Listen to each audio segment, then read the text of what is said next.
président de l'Ukraine, Volodymyr Zelensky, sa psychologie et sa stratégie, sa tactique, son omniprésence dans les médias et son combat politique permanent, puisque c'est lui qui mène, évidemment, qui est la figure principale de ce combat contre la Russie. Il a de nouveau, aujourd'hui, appelé l'Occident à l'aide. On l'écoute. J'ai besoin de votre aide pour faire reculer la personne qui est capable de lancer une bonne centaine de missiles de croisière en quelques heures contre les civils. Ce terroriste doit échouer. Ce terroriste doit comprendre qu'il doit être tenu pour responsable.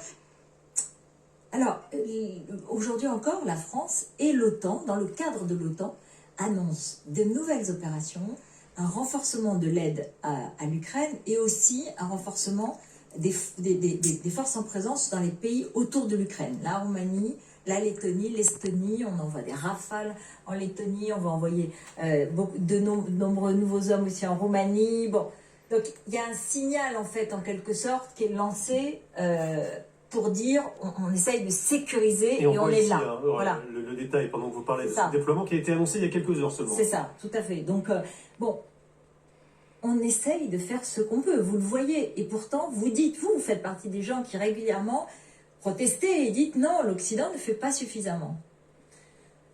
L'Occident fait beaucoup.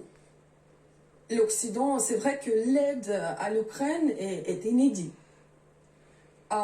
Mais je veux, à chaque fois, je dois prendre cette position impopulaire, même parmi celles et ceux qui sont de côté d'Ukraine.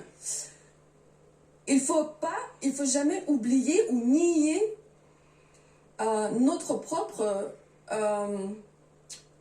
héritage désastreux d'apaisement de Poutine. Encore une fois, si la guerre en Ukraine a lieu à cette échelle-là aujourd'hui, c'est aussi le résultat des années précédentes, vous voulez dire. Donc d'apaisement de Vladimir Poutine, on était aveugle ou naïf ou par choix, on a fermé nos yeux aux crimes de Poutine et violations de droit international.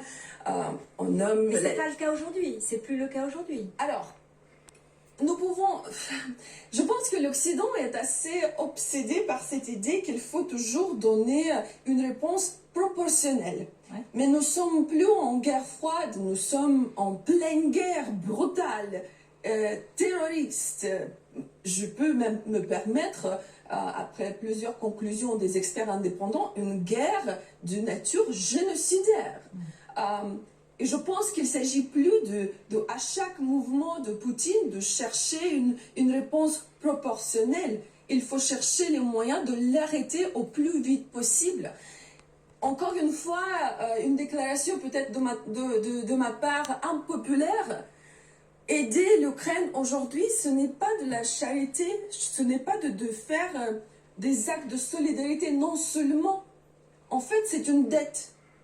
Pourquoi? Parce qu'aujourd'hui, l'Ukraine est en train d'être détruite. Les Ukrainiens meurent.